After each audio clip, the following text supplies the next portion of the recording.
A Wisconsin-based tech firm wants to be the first company in the U.S. to install microchips in most of its employees. 3 Square Market will provide implant devices in the hands of its workforce. Now, the chips will help employees open doors, purchase food, and log on to computers. Jamie Yukas got a first-hand look at the chips and has the story. By next week, more than 50 3 Square Market employees will have bionic hands with a credit card chip implanted near their wrist. You just swipe your hand. Basically, it's a serial number that is assigned to your credit card. The company is offering the chips, which cost about $300 a piece, to its employees for free. The owner, Todd Westby, his wife and 2 children will also be getting microchipped. You're not going to be tracking your employees around town to see what they're up to and what they're doing. No, we will not. It's for entrance to the building, logging into computers, making purchases in our break room market, things of that nature. Employees will now have 2 ways to get into the building. They can either use the traditional keypad with their ID number, or if they're microchipped, they can just use their hands and swipe. That will allow them to open the door. 3 Square Market makes vending machines with credit card chip readers. Experts wonder if this is all a publicity stunt and worry about the loss of privacy.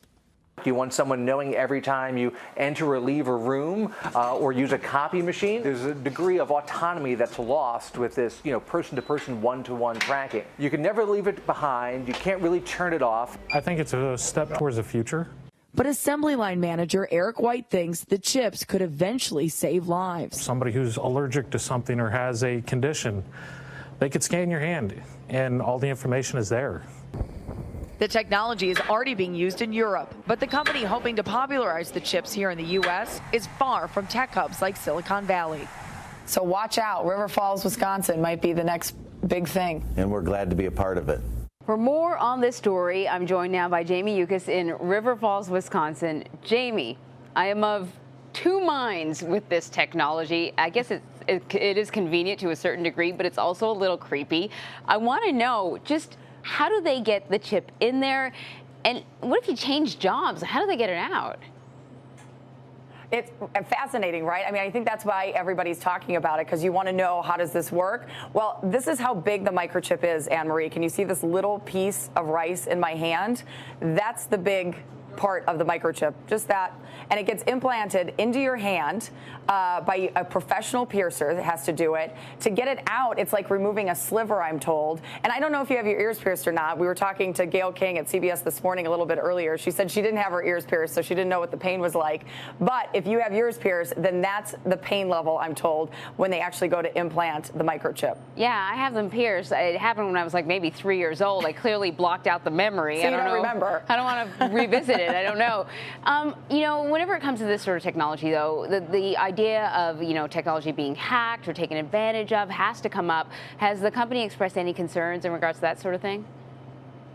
Well, I have to tell you, we've been walking around with credit cards all the time, right, that have the little chip in it. And I was told yesterday that my credit card was compromised when I was out and about and making some charges. When I was talking to the company owners here, they actually told me that the microchips are a lot safer, that it's only speaking to and from the computers that have code written to it. So in theory, it should be a lot more secure than when you're walking around with a credit card or, say, your smartphone, even those ID cards when you go to swipe to get into the building. You don't have to carry anything. I was talking to some athletes who said this is a great idea, because when you're out and you're running and you're sweating, you don't have to carry stuff around with you. You just have it right in your hand. You're able to flick your wrist, get into a door, buy some snacks maybe when you're out. And the technology could be used for so many more things. That's a lot of the employees here said, I want to go ahead and get this now, because later on, when you can actually put some medical information, or let's say you have allergies, they can write the code right into the microchip. And if you're taken to the hospital, let's say, they could just swipe your hand instead of having to dig through maybe your personal information or your purse or call your emergency contact. It would just be right under your skin. All right, well, maybe they have a point there. The future is now. It's happening in River Falls, Wisconsin, which is where Jamie Yukas is. Thanks a lot, Jamie. Yep.